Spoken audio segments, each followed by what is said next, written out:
Now, Kenton may try to dispute this, but I think it's clear. As far as the ACC is concerned, the Miami Hurricanes have won the transfer portal.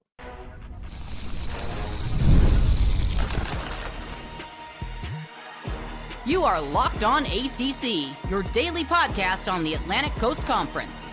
Part of the Locked On Podcast Network, your team every day. Shout out to the everydayers, and thank you so much for making Locked On ACC your first listen and your first watch. We're available free wherever you get your podcasts. We're free on YouTube. We're part of the Locked On Podcast Network, your team every day. I am Alex Donno from Locked On Canes. He is Kenton Gibbs from Locked On Wolfpack. Today's episode is brought to you by Monarch Money. Take control of your finances with Monarch Money. Use code LOCKEDONCollege at monarchmoney.com for 50% off your first year.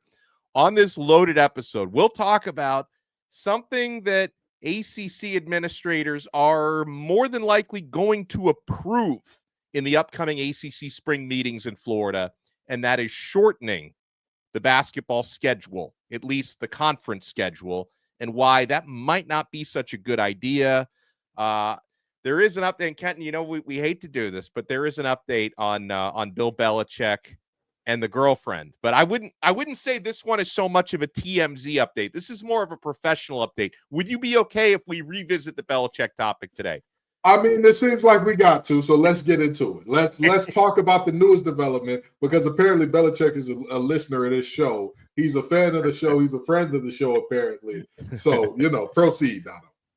Well, before we get into that, would you disagree, Kenton? And I know they haven't landed all of their targets, right? Like Miami was after safety A.J. Halsey out of Houston. He ends up choosing LSU over the weekend. There have been some misses, but at the end of the day, Miami Hurricanes, according to 24/7 Sports, have not only the top transfer portal class in the ACC, that includes the winter and spring editions, but if you go by the amount of 4-star plus transfers, and this is according to the 24/7 rankings, 4-star plus transfers in versus 4 stars out, Miami has a net of plus 6 4-star players. They brought in 8, they lost 2. And then the next on that list behind Miami is North Carolina with a 4-star net of plus 3, Florida State with a plus 2, and so on. So you could argue, Kenton, quantity versus quality. Miami had the best transfer portal class in the ACC. Do you agree, or do you want to shoot me down? I mean, if we're talking strictly portal class, I don't think that there's a world in which you can disagree with Miami winning the portal. Now, if you're saying, do you believe Miami has the best roster going in the next season? I think that's a different conversation. I think that's a very, very different conversation to have. But in terms of who got better by the most because of the portal, I don't see a world where you can seriously argue for anybody else, unless the 3 guys that went to Clemson all become all conference next year and all American guys next year. You're not going to see that. You know what I mean? Unless Joe Adidere and company, who transferred to NC State, again, all of those guys become superstars and everybody that transferred out flops. I don't think there's a world where you can seriously say, oh, this team did better than Miami in the portal. And even if you were making the argument for Florida State by saying, well, Florida State got rid of a lot of bad juju in the locker room with a lot of the players that left. Sure, but a lot of that bad juju came with some of your statistical leaders. So it's not easy to say, oh yeah, that player and their production won't be missed in any way, shape, form, or fashion. I think that'd be being dishonest, to say the least. So again, I think if you're being serious about this and if you're being objective about it, there's not a way that you can say Miami didn't win the portal, unless, again, you believe that all of the players they got out of the portal, complete and utter trash, and the 2 that they lost are going to be superstars elsewhere. Well, I'll take a look quickly at who Miami brought in. They've got a transfer portal class of 17 between the January windows and the April windows to this point, and all. So they added Tennessee safety Jacobe Thomas, who I think is going to be a starter. Kamal Bonner, linebacker from NC State. I think he's going to compete, not necessarily a starter, a player you know very well. I think he's going to be an important part of the rotation, but maybe won't start. Keelan Marion, wide receiver from BYU, not sure if he's a starter. Same thing with Tony Johnson, wide receiver from Cincinnati, but I think that they'll both be contributors. Kicker, Bert Auburn, or from Texas, I think he will be the starting kicker. Chamar Brown, running back from North Dakota State, I don't think will be a starter, but Miami's got a really good running back room between Brown, who won the Jerry Rice Award at North Dakota State last year, and Jordan Lyle and Mark Fletcher. I think that's going to be a really good three-man rotation. Carson Beck obviously will be Miami's starting quarterback. We'll see how he does, but no question he's a starter.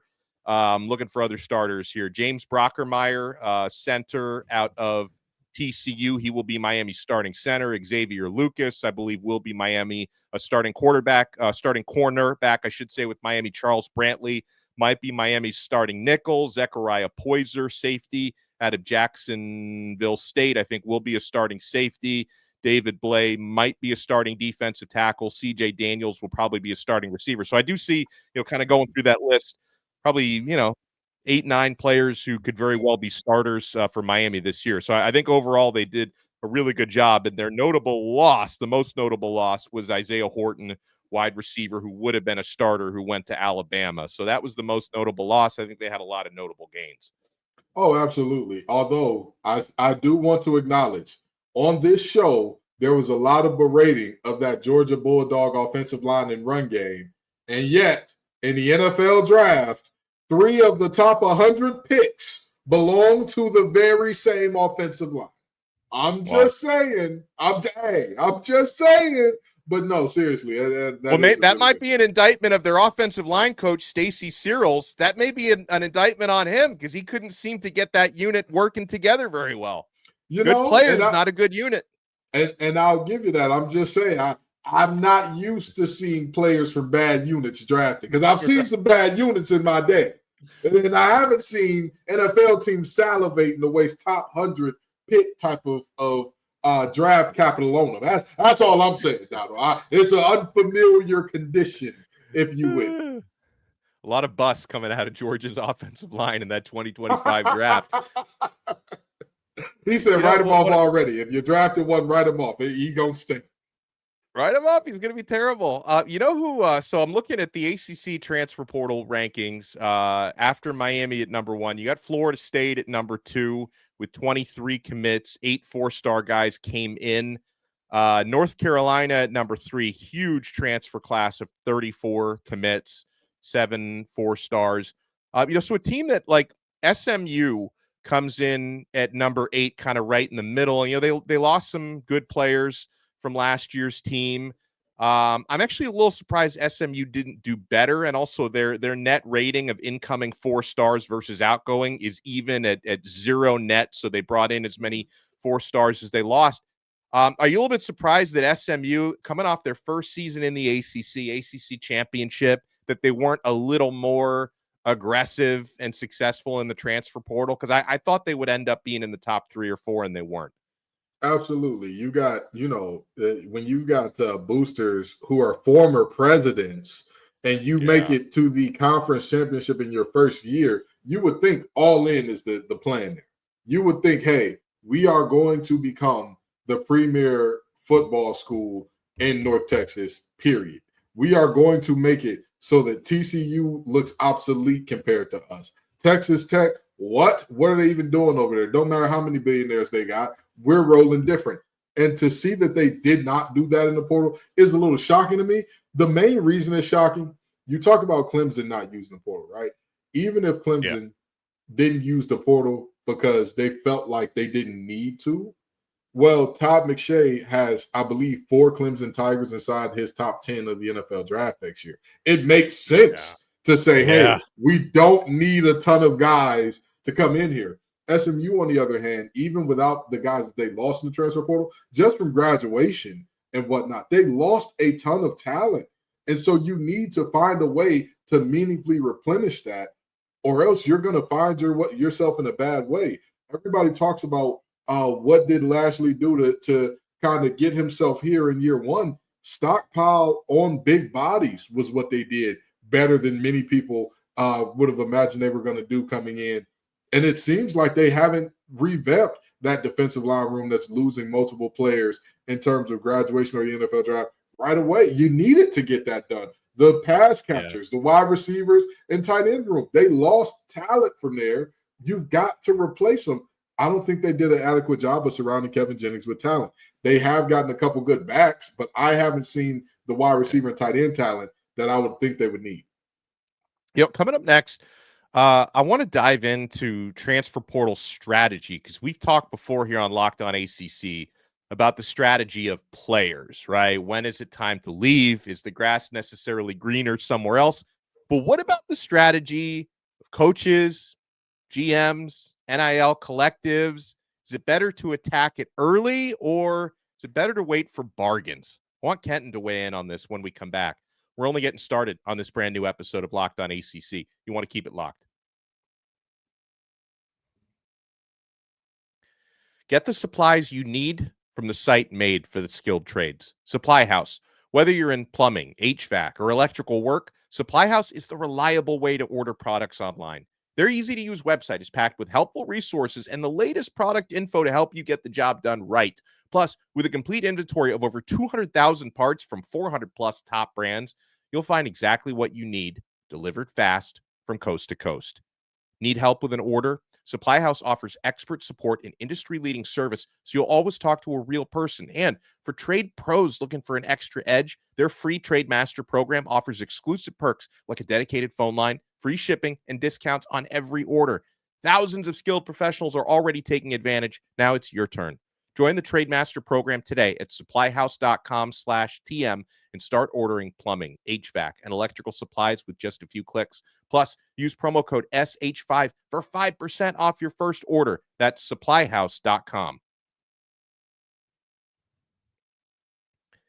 Thank you for making Locked On ACC your first listen and your first watch today. For your next listen, make sure you check out our other shows. Kenton, Gibbs, and Grayson Boone host Locked On Wolfpack, and I'm sure you guys had a few tears after that tough baseball series y'all had over the weekend.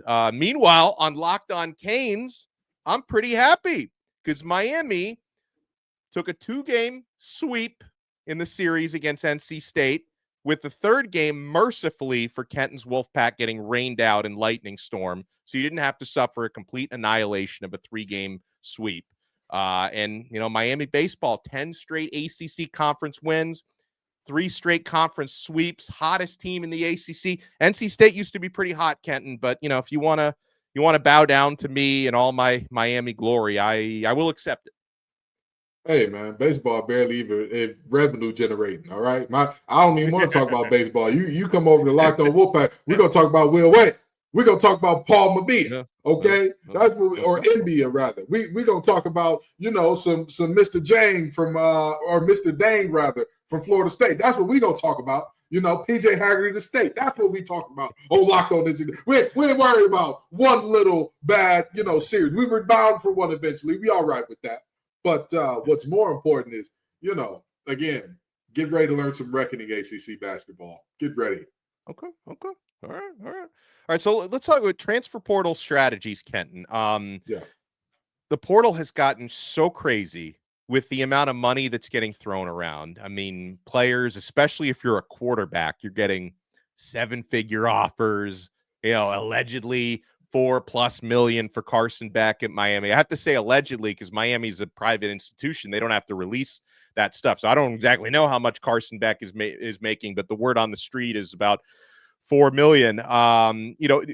In your mind, is it better for coaches to attack the portal early? You identify your targets immediately, or is it better to sit back, wait for a few players to kind of figure out maybe their market is not what they thought they would, and maybe you can shop for some bargains a little bit later on in the portal? Do you attack your needs immediately, or do you sit back, assess, and maybe get some clearance items later on?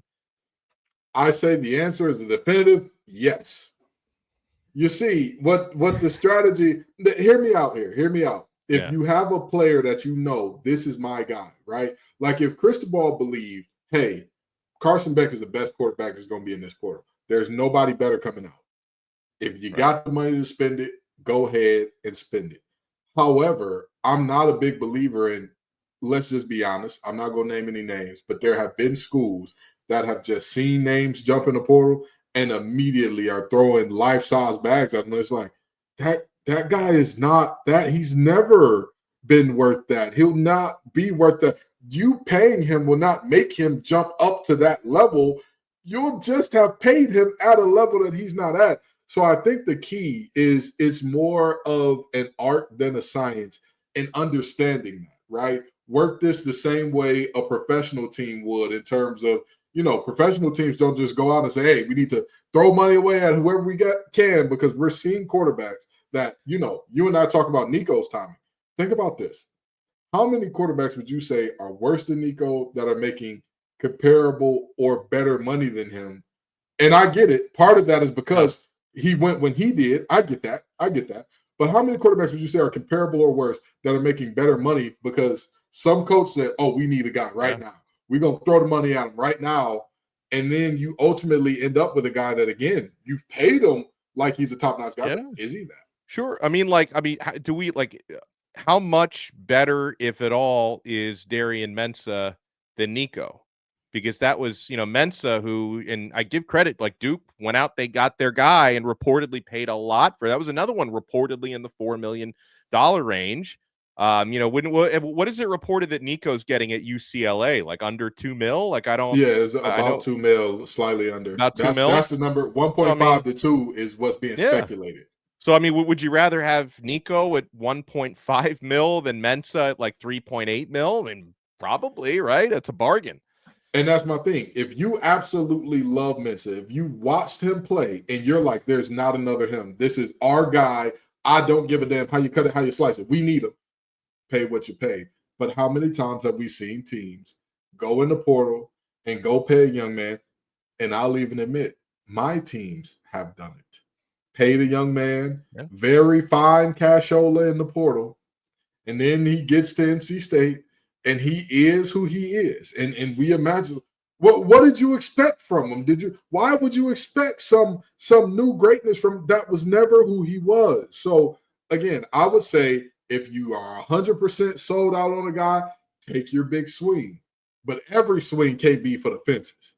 Sometimes you got to pick your spots, have a little plate discipline, unlike NC State this weekend, Coach Avon and company. But you got to pick your spots and say, you know what? I don't think that this guy is worth this home run. I don't think he's worth that home run swing. I think I'm going to let him sit. I think I'm going to let him go on clearance maybe. Because, again, if we're talking about who paid what for who and who's going where, how many guys did we see in this spring portal that we would have never imagined were jumping in? How many guys did we know, like, oh, he's going to be a starter now? That, how many teams are sitting up there doing the face palm because they're like, we paid some unheralded nobody receiver from Southeastern Delta Valley Concordia State, and now Trevor Pena is out? What?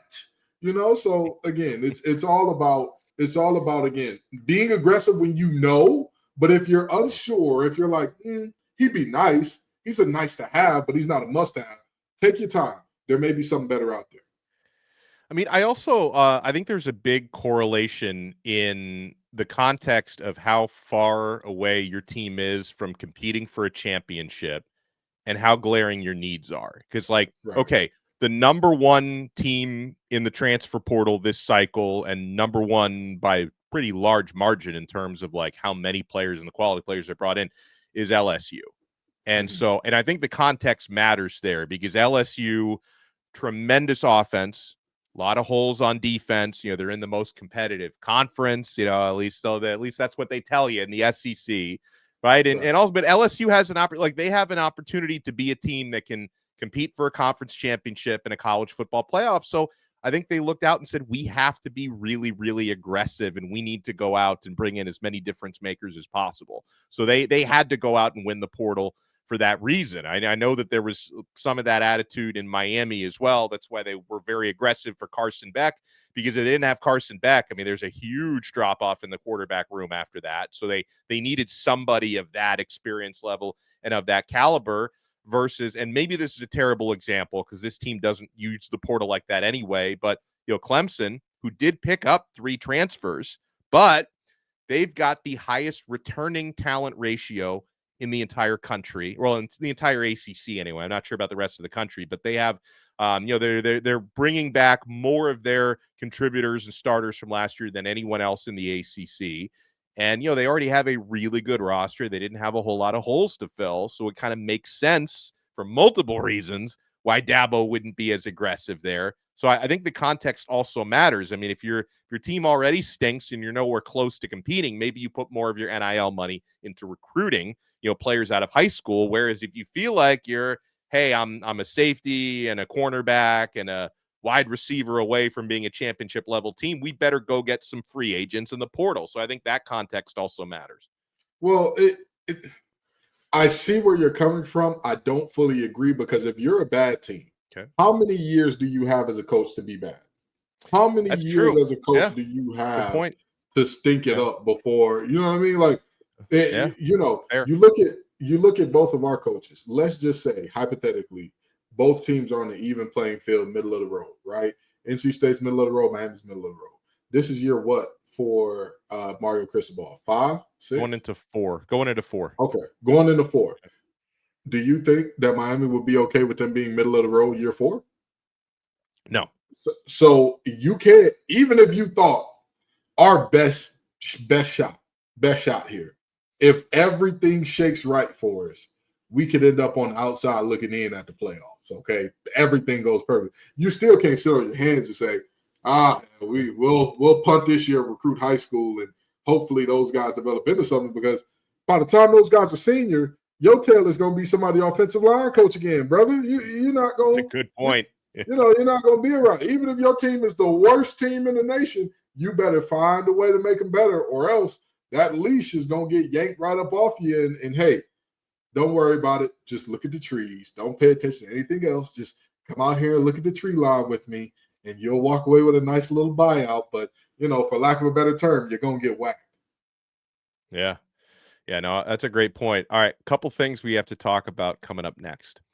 This is a move that might get the media off of the Jordan Hudson, Bill Belichick beat. Is this going to happen? And then we also have to talk about, because the ACC spring meetings are coming up, and we believe they are going to shorten the conference basketball schedule. Good idea, great idea, terrible idea. You want to keep it locked right here. We're not done yet on this brand new episode of Locked On ACC. Ever check your bank account and wonder, where did all my money go?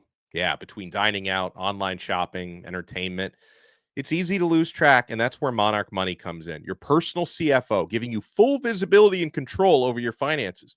Monarch Money isn't just a budgeting app. It's a complete financial command center. You can track all your accounts, investments, and spending in one place, so you stop just managing your money and you start building wealth.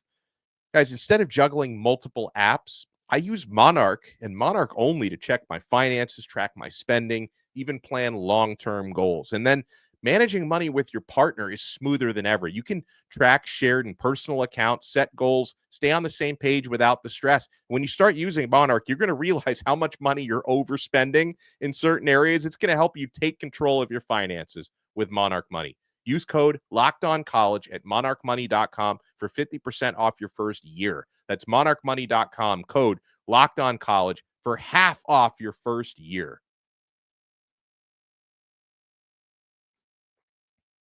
Thank you for making Locked On ACC your first listen and your first watch today.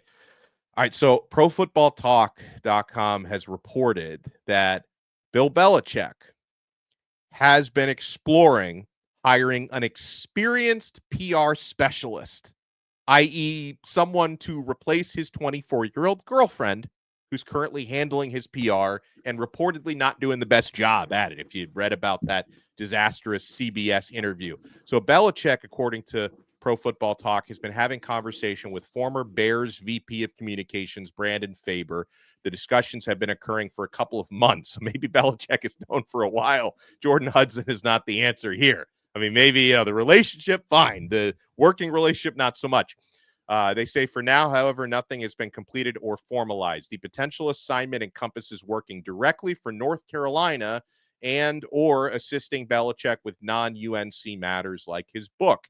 It would be wise, they write, for Belichick to get someone to provide him with frank, candid advice on how to navigate the media. As it relates to his book tour, Belichick has badly blown it by assuming the media needs him more than he needs the media, they say. And so, yeah, I mean, it's for whatever you want to say. And we don't feel completely comfortable with talking so much about Belichick's relationship and stuff. But I think it's very in bounds to talk about the professional thing. And, you know, Right. having your PR guru being someone with decades of experience and not being someone you're in a relationship with who's 50 years younger than you seems like a pretty good idea from where I sit. Oh, absolutely. I mean, I don't know why one would want to have that setup and situation anyway, to have your partner that involved in your professional life, your romantic partner that involved in your professional life, if you don't absolutely have to have that be the case. So, Yeah. you know, I look at that and I say to myself, ill, this was long overdue. And you know, it's a shame that it took that CBS morning interview to kind of, you know, make this thing reach a boiling point where it's like, all right, you cannot proceed like this. You have to make it clear, hey, I'm making changes here, because again, Donno and his old lady, they've never been, hey, I got to go to every meeting she got. I got to know. I got to know every podcast Donno doing. I need to be in the background and prove it. Hey, that's it. I was talking about. That's not. I've never been that way with any of my romantic partners, anything like that. And so, you know, it's as weird as and awkward as it is to talk about. You invite people to talk about it. You invite people to dig when you give folks more visibility. And giving somebody visibility into your work, giving visibility in terms of you being on the field, recording a couple of TikToks or whatever, sure, go for it. Giving visibility by way of you got to CC her to talk to me. Oh, no, that's a fool's errand to say the least. So I'm glad that at 72, at the tender young age of 72, Bill Belichick is wizened up to how this may not be the play he wants to put down. Elsewhere, ACC basketball, the schedule may look a lot different next year moving forward. So when the administrators of the 17 ACC schools, they're going to come together here, I think this week at the ACC spring meetings down in Florida, they are expected to approve shortening the conference basketball schedule from 20 ACC games down to 18. Now, the plus side of this, they seem to think that this would give ACC teams a better opportunity to make the NCAA tournament. They probably saw, hey, the SEC got almost all their teams into the field of 68 last year, and they play an 18-game conference schedule. So they look at that as an opportunity. The thing that people may not like about this, Kenton, is when you open up 2 more non-conference games, don't expect to see like extra ACC versus SEC challenge and like big-time non-con opponents. They're going to schedule cupcakes. Like teams will use these extra 2 non-conference dates to schedule directional schools that are so geographically specific you had no idea they even existed, where you're going to win by 40, 50 points. But that's what they want. They want to add these blowout wins to their resume. So are you for that idea if it maybe helps the ACC get an extra team or 2 in the tournament? Yes, I'm for the idea, but not just because it will get an extra team or 2 in the tournament. It gives teams more control of their own destiny. There will always be teams that game the system. There will be teams whose coaches their seat is perennially warm at minimum, and they're like, oh, okay, well, I got this, stuff the stat sheet, get as many wins as possible. Get ready to learn some Houston Central or Houston Christian University Huskies. Yeah. Get ready to learn it, right? There's gonna be those teams that are like, hey, come on in. We've got to do this. But then there are gonna be those teams that say, you know what? If we're good, if we're bad, damn the torpedoes. We're gonna find out. We're gonna find out. We're not gonna wait around. We're not gonna sit around and play around. I want the best as soon as I can get them and as often as I can get them. And at the end of the day, when you give people the choice, that's all I'll ever ask for.